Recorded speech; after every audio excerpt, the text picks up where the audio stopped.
नमस्कार, स्वागत है आप सबका। मैं पुनीत पाठक और मध्य प्रदेश की दिन भर की बड़ी खबरें विस्तार से आपको दिखाएंगे, लेकिन सबसे पहले मध्य प्रदेश की बड़ी खबरों पर एक नजर डाल लीजिए। शिवराज सिंह चौहान ने समीक्षा बैठक की, जिसमें संडे कर्फ्यू तत्काल हटाने और इससे जुड़े महत्वपूर्ण निर्देश दे दिए। सीधी में बस हादसा हुआ, 20 से ज्यादा यात्री घायल हो गए, 5 लोगों की हालत गंभीर है। मध्य प्रदेश के अनूपपुर में डीजल के दाम 100 रुपए के पार चले गए। तो प्रदेश भर में बारिश देखने को मिल रही है। मौसम विभाग ने येलो अलर्ट जारी कर रखा है। चलिए अब खबरों को विस्तार से देखते हैं। मुख्यमंत्री शिवराज सिंह चौहान ने संडे लॉकडाउन तत्काल खत्म करने की घोषणा की। प्रदेश में अब संडे लॉकडाउन हट गया है। अब रविवार को सामान्य आवाजाही जारी रहेगी, बाजार खुले रहेंगे। मुख्यमंत्री ने कोरोना समीक्षा बैठक में कहा कि प्रदेश में कोरोना काबू में है। 35 जिले ऐसे हैं जहां एक भी पॉजिटिव केस नहीं आया। पॉजिटिविटी दर घटकर 0.06% पर है। पहली बार ऐसा हुआ कि एक्टिव केस घटकर 1000 के नीचे पहुंचे। ऐसी स्थिति में रविवार को कोरोना कर्फ्यू तत्काल प्रभाव से समाप्त किया जाता है। पूरे प्रदेश में रोजाना का नाइट कर्फ्यू पहले की तरह रहेगा। मुख्यमंत्री ने घोषणा की कि अब रविवार को बाजार खुलेंगे। दुकानें कोविड प्रोटोकॉल के साथ खोली जा सकेंगी। तीसरी लहर के लिए अस्पताल में व्यवस्था बनाने का काम लगातार चलता रहेगा। वैक्सीनेशन के लिहाज से देखें तो आज मध्य प्रदेश ने फिर रिकॉर्ड बनाया। यह अभियान निरंतर जारी रहेगा। मुख्यमंत्री ने कहा कि कोरोना नियंत्रण में है, लेकिन खत्म नहीं हुआ और इसीलिए निश्चिंत ना रहें, मास्क लगाएं, गाइडलाइन का पालन अवश्य करें।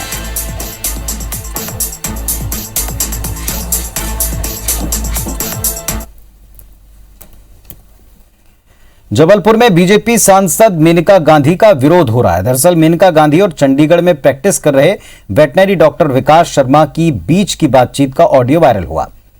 बताया जा रहा है कि जबलपुर में नानाजी देशमुख वेटनरी यूनिवर्सिटी से पास आउट डॉक्टर विकास शर्मा ने एक डॉग का ऑपरेशन किया। इसमें डॉग को बचाने के लिए उसकी एक टांग काटनी पड़ गई। इसके बाद मेनका गांधी ने डॉक्टर को फोन लगाया और अपशब्द कहे, साथ ही वेटनरी यूनिवर्सिटी को घटिया बता दिया। हालांकि इस वायरल ऑडियो की पुष्टि हम नहीं करते हैं। इस पूरे मामले में यूनिवर्सिटी के डॉक्टर्स ने मेनका गांधी को माफी मांगने की बात कही। वहीं कुलपति के मुताबिक मेनका गांधी ने पूरी यूनिवर्सिटी का अपमान किया, लिहाजा वो उनके खिलाफ मानहानि का केस दर्ज करवाएंगे। वहीं सीनियर विधायक अजय विश्नोई ने भी इस मुद्दे पर मेनका गांधी पर निशाना साधा। यह कहती है कि एनडीवीएसयू सबसे बेकार जगह है, जबलपुर सबसे बेकार जगह है। तो मैं आप उनसे ये अनुरोध करूंगी कि अगर उन्हें इतनी बेकार लग रही है तो बंद कर दीजिए। फिर क्यों ही वेटनरी की शिक्षा आप करवा रहे हैं? फिर क्यों ही आप हमें यह ज्ञान दे रहे हैं कि हमें अपना रोजगार खुद बनाना चाहिए? क्यों आप प्राइवेटाइजेशन कर रहे हैं एक यूनिवर्सिटी का? महिला सांसद से इस तरह की भाषा का प्रयोग करते हुए किसी भी पशु चिकित्सक से या किसी भी जनसाधारण से बात करना बहुत ही ऑब्जेक्शनेबल है। डिसाइड किया है कि हम लोग सबसे पहले सिविल लाइन थाने में एफआईआर करेंगे, उसके बाद लीगल नोटिस भेजेंगे। उन शब्दों से मैं इसलिए भी आहत हुआ कि उन्होंने न सिर्फ उस डॉक्टर को अपमानित किया और उसको गाली दी, परंतु साथ साथ में हमारी उस संस्था को भी गाली दी जिसको मैं मां मानता हूं। नानाजी देशमुख जी जैसे व्यक्तित्व के साथ में जुड़ी हुई वो संस्था है, उस संस्था को भी जब गाली दी वो मुझको बर्दाश्त नहीं हुआ।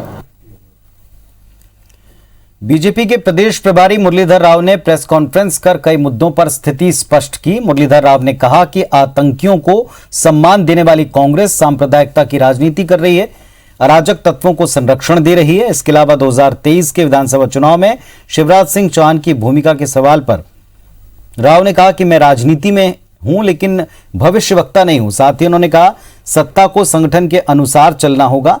वहीं पूर्व केंद्रीय मंत्री मेनका गांधी पर बीजेपी विधायक अजय विश्नोई के विवादित ट्वीट पर कहा कि महिलाओं के बारे में ऐसी टिप्पणी सही नहीं है। हालांकि राव ने विश्नोई पर कार्रवाई के सवाल को टाल दिया। कांग्रेस जो विध्वंसकारी तत्व है वो कई बार लोकतंत्र के विरोधी माने जाने वाले तत्व है। जो भारत के अस्मिता से जुड़े हुए हैं, भारत के अखंडता से जुड़े हुए हैं, उनको तोड़ने वाले तत्वों के श्रेय देने वाला पार्टी बनता जा रहा है। प्रदेश में विधानसभा चुनाव को अभी वक्त है, लेकिन बीजेपी ने अपने बूथ और मंडल स्तर पर कार्यकर्ताओं को एक्टिव करना शुरू कर दिया है। पिछले दिनों कार्य समिति की बैठक में कार्यकर्ताओं को एक्टिव रखने के लिए हर कार्यकर्ता को काम देने की योजना बनाई गई। पार्टी ने तय किया कि बूथ इकाई और मंडल इकाई सक्रिय होकर काम करती रहें, राज्य सरकार और केंद्र सरकार की उपलब्धियों को जनता तक पहुंचाती रहें। साथ ही कांग्रेस पर आक्रामक रणनीति बनाकर जनता को बताएं, सोशल मीडिया का भरपूर इस्तेमाल कर जनता तक सरकार की उपलब्धियां पहुंचाएं। वहीं कांग्रेस ने बीजेपी की इस कवायद पर सवाल खड़े करते हुए कहा कि विश्व की सबसे बड़ी पार्टी होने का दावा करने वाली बीजेपी के कार्यकर्ता अभी भी एक्टिव नहीं हुए हैं। बीजेपी को ये नकली कवायद करनी पड़ रही है। भारतीय जनता पार्टी का कार्यकर्ता 24 घंटे एक्टिव रहता है, क्योंकि पार्टी जो है वो सेवा का काम कर रही है। सेवा ही संगठन हमारा अभियान चल रहा है। पहले हमने वैक्सीनेशन के लिए जागरूकता पूरे प्रदेश में फैलाई, घर घर जाके कार्यकर्ता ने एक्टिव रोल उसमें अदा किया। भारतीय जनता पार्टी का कार्यकर्ता जितना एक्टिव रहता है, विश्व में किसी पार्टी का कार्यकर्ता इतना एक्टिव नहीं रहता। परिवारवाद को लेकर बीजेपी अक्सर कांग्रेस पर सवाल उठाती रही, लेकिन इस बार कांग्रेस ने बीजेपी पर सवाल उठाए। 21 जून को मध्य प्रदेश में शुरू हुए वैक्सीनेशन महाअभियान के दौरान मेगांव के गांव में वैक्सीनेशन केंद्र के बाहर एक बोर्ड लगा रखा था, जिसमें राज्य मंत्री ओपीएस भदौरिया ने अपने भतीजे भारत सिंह का पोस्टर लगाया था, जिस पर कांग्रेस सवाल उठा रही। कांग्रेस प्रवक्ता के मिश्रा ने ट्वीट कर सवाल उठाया, अंधभक्त बताएंगे ये राष्ट्रवाद है या परिवारवाद। मेगांव के इस गांव में कार्यक्रम का उद्घाटन ओपीएस भदौरिया के भतीजे ने किया था। वहीं बैनर पोस्टर में मंत्री के भतीजे को विशिष्ट अतिथि दर्शाया गया, जबकि मंत्री को मुख्य अतिथि। बैनर में भारत सिंह भदौरिया के साथ भतीजे राज्य मंत्री के तौर पर दर्शाए गए।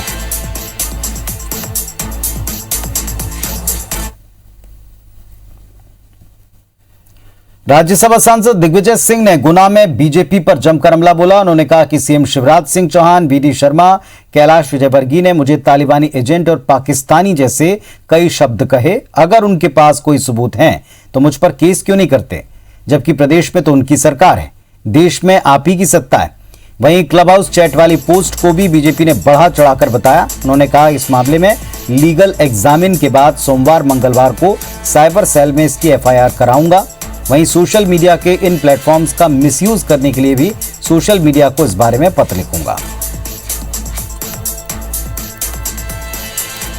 माननीय शिवराज सिंह चौहान, वीडी शर्मा, कैलाश विजयवर्गीय, इन लोगों ने सबको, मुझे किसी ने कहा पाकिस्तानी कहा, किसी ने तालिबानी कहा।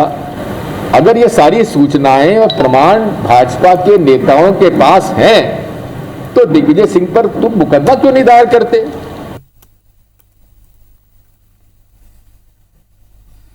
चैट में जो मैंने बात कही थी उसको गलत ढंग से उन्होंने उसका क्लिप उतना निकाल के उसको प्रेजेंट किया। मैंने उसका लीगली एग्जामिन करा लिया है और मैं सोमवार या मंगलवार को साइबर सेल मध्य प्रदेश में उसके खिलाफ एफआईआर दर्ज कराने जा रहा हूं और एक पत्र लिखूंगा रविशंकर प्रसाद जी को। मध्य प्रदेश में सरकारी डॉक्टर्स की प्राइवेट प्रैक्टिस के मामले में राज्य सरकार का जवाब न आने पर हाईकोर्ट ने सख्ती दिखाई। जबलपुर हाईकोर्ट के बार बार निर्देशों के बावजूद जवाब न देने के रवैये पर नाराजगी जताई गई। जवाब देने के लिए 15 दिन की अंतिम मोहलत दी गई है। हाईकोर्ट ने साफ किया कि अगर 15 दिन के अंदर जवाब नहीं आता तो प्रदेश के स्वास्थ्य विभाग के प्रमुख सचिव को हाईकोर्ट में हाजिर होकर जवाब देना होगा। इस निर्देश के साथ हाईकोर्ट ने मामले की अगली सुनवाई 14 जुलाई को तय की है। जबलपुर हाईकोर्ट में याचिका सरकारी नौकरी में काबिज एक महिला डॉक्टर की ओर से दायर की गई। इस मामले पर जबलपुर हाईकोर्ट पहले भी कई दफा राज्य सरकार को जवाब मांगकर कड़े निर्देश दे चुका है।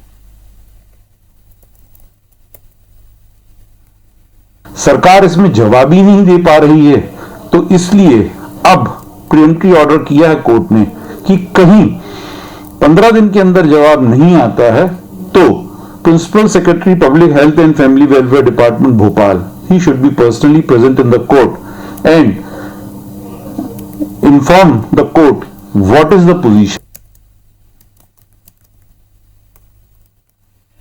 पेट्रोल डीजल के दाम लगातार बढ़ रहे हैं। अनूपपुर में डीजल के दाम 100 रुपए के पार चले गए। ये पहला मौका है जब डीजल 100 का आंकड़ा पार कर चुका हो। बढ़ती महंगाई से जनता आजे जा चुकी है। डीजल के दाम 100 रुपए 25 पैसे हैं। बढ़ते डीजल के दाम की वजह से ट्रांसपोर्टेशन चार्ज काफी बढ़ गया है। अनूपपुर की 80% आबादी खेती पर निर्भर है। ऐसे में खेती किसानी का काम ट्रैक्टर पर निर्भर है। डीजल के दाम बढ़ेंगे तो किसानों की आय पर असर पड़ेगा, उनको अतिरिक्त बोझ झेलना पड़ेगा। पेट्रोल की बात करें तो अनूपपुर में पेट्रोल 109 रुपये 40 पैसे प्रति लीटर है, जो कि प्रदेश में सर्वाधिक है। बढ़ती महंगाई की वजह से लोगों में बेहद नाराजगी है।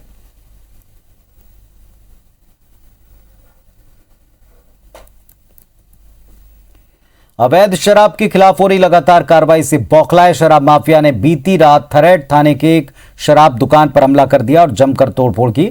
माफिया के इस हमले से सेल्समैन और एक दूसरा व्यक्ति गंभीर रूप से घायल हो गया, जिनका इलाज सामुदायिक केंद्र में जारी है। पुलिस ने पूरे मामले में चुप्पी साध रखी है।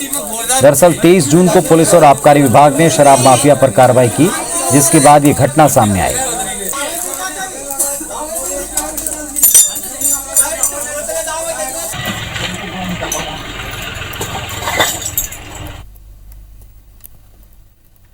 ग्वालियर में उत्तर प्रदेश से स्मैक की लगातार तस्करी हो रही है। पुलिस ने मैनपुरी से आई स्मैक की बड़ी खेप पकड़ी। रामदास घाटी इलाके में इंदरगंज पुलिस ने चेकिंग के दौरान एक कार से करीब 20 लाख रुपए की स्मैक बरामद की। ग्वालियर निवासी एक आरोपी को गिरफ्तार भी किया। पुलिस के मुताबिक ये तस्कर मैनपुरी से स्मैक लाकर ग्वालियर में सप्लाई करता था। आरोपी के खिलाफ कई मामले पहले से दर्ज हैं। इंदरगंज थाना इलाके में इस पर जहरीली शराब बेचने का मामला दर्ज है। पुलिस अब पकड़े गए आरोपी से उसके नेटवर्क और ग्वालियर में सप्लाई के अड्डों के बारे में पूछताछ कर रही है।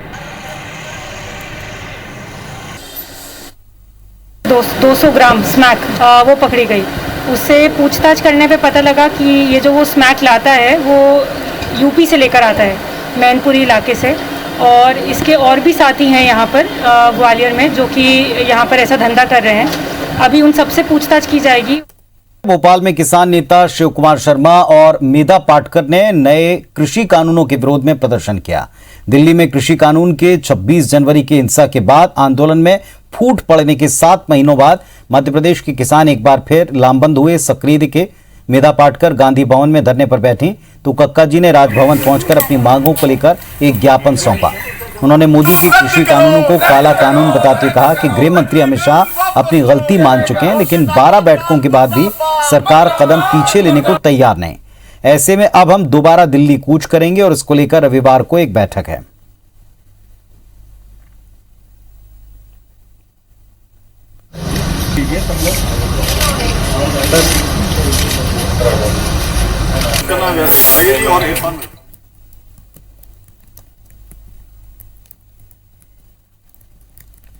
मुरैना के नगरा थाना क्षेत्र में वन कर्मियों और रेत माफिया के बीच गोलीबारी में एक ग्रामीण की मौत मामले में 9 वन कर्मियों के खिलाफ मामला दर्ज हुआ, जिसमें एक वन कर्मी को गिरफ्तार कर जेल भेज दिया गया। मामले में जांच के आदेश दे दिए गए। हालांकि इस प्रकरण में जिस गोली से मौत हुई उसके अवैध हथियार से चलने की बात कही जा रही है।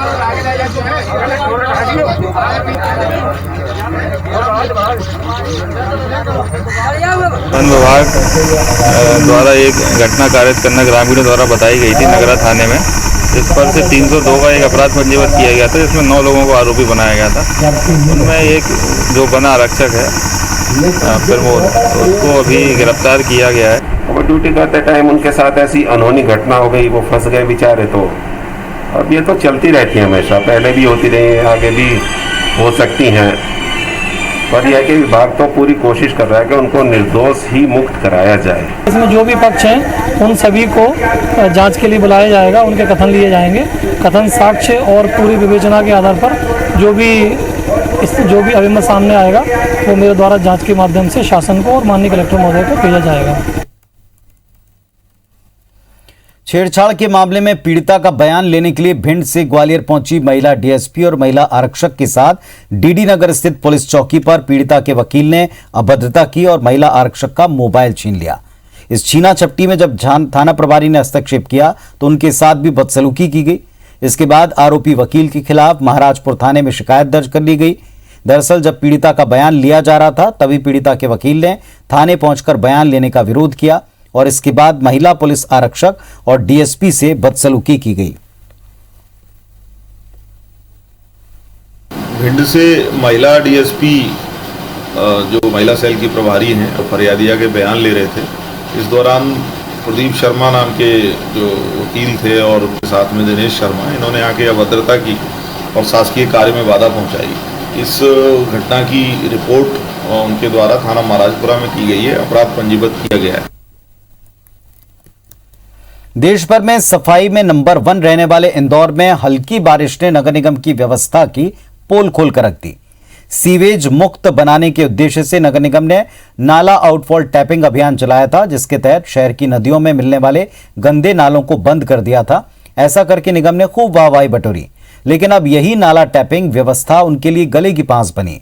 समाजसेवी किशोर कोडवानी ने इसको लेकर सवाल उठाए। उनका कहना है कि छोटी छोटी नदियों के जल निकासी को नाला टैपिंग के नाम पर पाइपों से पाट कर शहर डुबाने का काम नगर निगम कर रहा है। वहीं निगम आयुक्त प्रतिभा पाल का कहना है कि पहले ही इस काम में देरी हुई है, जून के आखिर में यह काम पूरा हो जाएगा। नाला टैपिंग के नाम पर जिस तरीके से शहर की इंजीनियरिंग चल रही है, वो इस साल 2 से 3 इंच यदि 1 घंटे में बारिश गिरी तो पूरा शहर डूब में आएगा। अब इसको 1-1 मीटर के 2 पाइप डाल के यदि आप टेपिंग कर दोगे तो ये पानी बारिश का निकलेगा कैसे? रिवर साइड का काम चल रहा है, थोड़ा स्लो था। कोविड में कुछ लेबर का मूवमेंट में इश्यूज थे जो अब सॉर्ट आउट हो गए, तो हम लोग कोशिश कर रहे हैं कि उसको तेजी से एटलीस्ट उसका उतना काम कर सकें जिससे कि मानसून में उसके काम पर कोई प्रभाव ना पड़े। ग्वालियर की केदारपुर की लैंडफिल साइट पर जमा कचरे का अब वैज्ञानिक तरीके से निष्पादन किया जाएगा। नगर निगम ने कचरे की मात्रा को जानने के लिए सर्वे शुरू करा दिया है। यहां के कचरे से बिल्डिंग मटेरियल, कंपोस्ट खाद, कपड़ों से रस्सी बनाने और प्लास्टिक रिसाइकलिंग का काम करने का प्रस्ताव है। स्वच्छता सर्वेक्षण के लिए कचरे का प्रोसेस करना अनिवार्य है और इसके एवज में केंद्र सरकार नगर निगमों को राशि देगा। दरअसल इको ग्रीन कंपनी को केदारपुर के लैंडफिल साइट पर पड़े कचरे से जैविक खाद और बिजली बनानी थी, लेकिन यह प्रोजेक्ट फ्लॉप रहा। हम लोग जो नया अभी सोच रहे हैं इसमें कि अभी फिलहाल हम लोग जो हमारा कचरा होता है उसको रिसाइकिल करके खाद बनाएंगे और फिर खाद से बिजली बनाएं या कैसा वो होगा उसकी मॉडलिटी पे वर्कआउट किया जा रहा है। पन्ना टाइगर रिजर्व में रोज अद्भुत नजारे दिख रहे हैं। कीन नदी को पार करते बाघ का वीडियो सोशल मीडिया पर वायरल हुआ। पन्ना में बाघ पुनर्स्थापना योजना लागू करने के बाद पन्ना में लगातार बाघों का कुनबा बढ़ रहा है। अब इस टाइगर रिजर्व में करीब 70 से ऊपर बाघों की दहाड़ सुनने को मिल रही। आज पन्ना टाइगर रिजर्व से एक सुंदर वीडियो सामने आया जब पन्ना की कीन नदी से बाघ तैरकर नदी को पार करते दिखा। लोगों को जब ये नज़ारा दिखा तो अपने कैमरे में कैद किया। ये वीडियो सोशल मीडिया पर वायरल हो रहा है।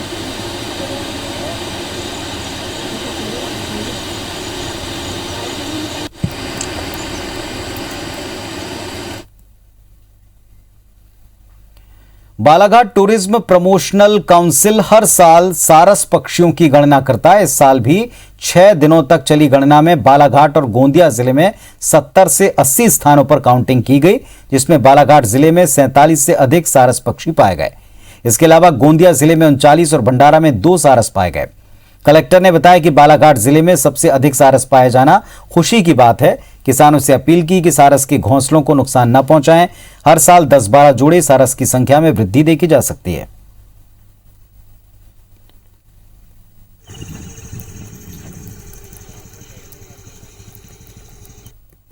सैंतालीस पक्षी सारस इस क्षेत्र में मिले हैं और ये बड़ा सौभाग्य की बात है कि एक विलुप्त प्राय पक्षी का कंजर्वेशन संस्थाओं के द्वारा किया जा रहा है। बालाघाट टूरिज्म प्रमोशन काउंसिल उम्मीद करती है कि हर बार ये गणना हमको बढ़ी हुई मिलेगी और सारस पक्षी की रक्षा हम लोग कर रहे हैं।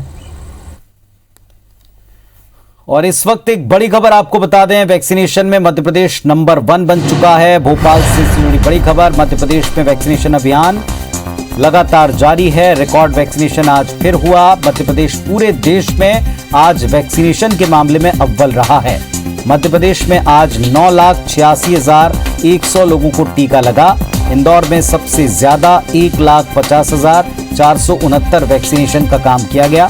भोपाल में 45,713, ग्वालियर में 27,537, जबलपुर में 37,988 लोगों को वैक्सीन लगा।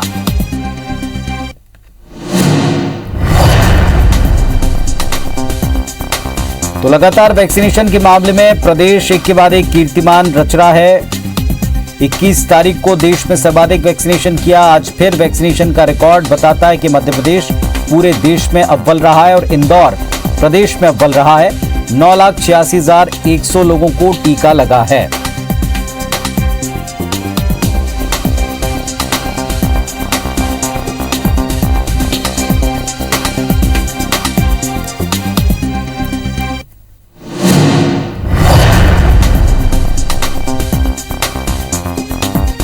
और इस वक्त हमारी सहयोगी नीलम हमारे साथ में जुड़ गई। नीलम, बताएं, अपडेट दें। जी बिल्कुल, वैक्सीनेशन में मध्य प्रदेश आज भी पहले नंबर पर रहा है। मध्य प्रदेश में वैक्सीनेशन का जो महाअभियान चलाया जा रहा है उसके तहत बड़ी से बड़ी संख्या में रोजाना ही वैक्सीनेशन जो है किया जा रहा है। यदि आज की बात करें तो मध्य प्रदेश में अब तक 9,86,000 के आसपास व्यक्तियों का वैक्सीनेशन हो चुका है और वहीं सबसे ज्यादा इंदौर इन सब में आगे है। वहां पर करीब 1.5 लाख लोगों ने वैक्सीनेशन करवाया है और साथ ही साथ राजधानी भोपाल में भी अब तक 45,000 लोगों का वैक्सीनेशन हो चुका है। लगातार ये आंकड़े जो है अपडेट होते जा रहे हैं, तो साफ तौर पर ये देखने को मिल रहा है कि वैक्सीनेशन को लेकर के मध्य प्रदेश वासियों में काफी जागरूकता है। वो लगातार आगे आकर के अपना वैक्सीनेशन करवा रहे हैं और जो लोग पीछे छूट गए थे, खासतौर के 18+ आयु वर्ग वाले जो लोग जो नहीं करवा पाए थे, कभी वैक्सीनेशन की कमी के कारण तो कभी स्लॉट बुक नहीं होने के कारण, उन लोगों में खासा उत्साह देखने को मिल रहा है और यही वो लक्षित वर्ग है जो ज्यादा से ज्यादा आगे आकर अपना वैक्सीनेशन करवा रहा है। जी, तो वैक्सीनेशन को लेकर एक अच्छी खबर है। देश में एक बार फिर मध्य प्रदेश अव्वल रहा है। एक बार फिर वैक्सीनेशन के मामले में तेजी देखी जा रही है और प्रदेश में प्रतिदिन जो लक्ष्य तय किया जाता है उसे प्रदेश में पूरा भी किया जा रहा है, बल्कि उससे आगे निकला जा रहा है। शुक्रिया नीलम आपका इस जानकारी के लिए। तो इस बुलेटिन में फिलहाल इतना ही। खबरों अपडेट्स के लिए आप देखते रहिए IBC 24। नमस्कार।